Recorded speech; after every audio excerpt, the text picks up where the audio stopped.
السلام علیکم ورحمۃ اللہ وبرکاتہ۔ شاعر کہتا ہے کہ ہمیں کرنی ہے شہنشاہ رضا کی بتھا جوئی، ہمیں کرنی ہے شہنشاہ رضا کی بتھا جوئی، جو اپنے ہو گئے وہ رحمت پروردگار اپنی۔ حضرات، آج میں آپ کے سامنے ایک بہترین واقعہ پیش کروں گا کہ موت کے ڈر سے بڑھیا کا خوف۔ میرے بھائیوں، آپ نے دیکھا ہوگا کہ جب انسان کسی پریشانیوں میں مبتلا ہو جاتا ہے، مصیبتوں سے دوچار ہوتا ہے، تو وہ اپنی زبان پر لفظ موت کو بار بار لاتا اور کہتا ہے کہ اے اللہ، تو مجھے موت دے دیتا تو کیا ہی اچھا ہوتا۔ روز روز کی پریشانیاں ختم ہو جاتی، روز روز کی پریشانیوں سے چھٹکارا مل جاتا۔ اور میرے محترم بھائیوں، میرا خیال ہے کہ اس میں ہماری ماں اور بہنیں آگے ہے۔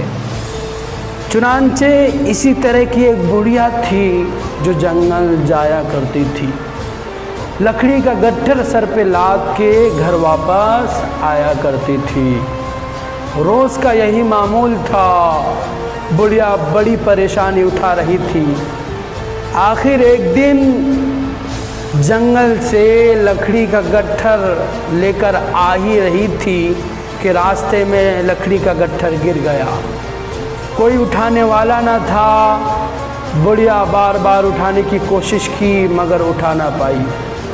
آخر پریشان ہو کر کہنے لگی کہ اے میری موت، تو کہاں ہے؟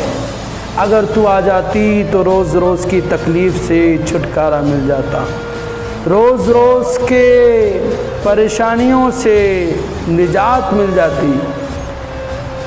بڑھیا بڑبڑاتی رہی اور اتنے میں ایک درخت کے نیچے آرام کی نیت سے بیٹھ گئی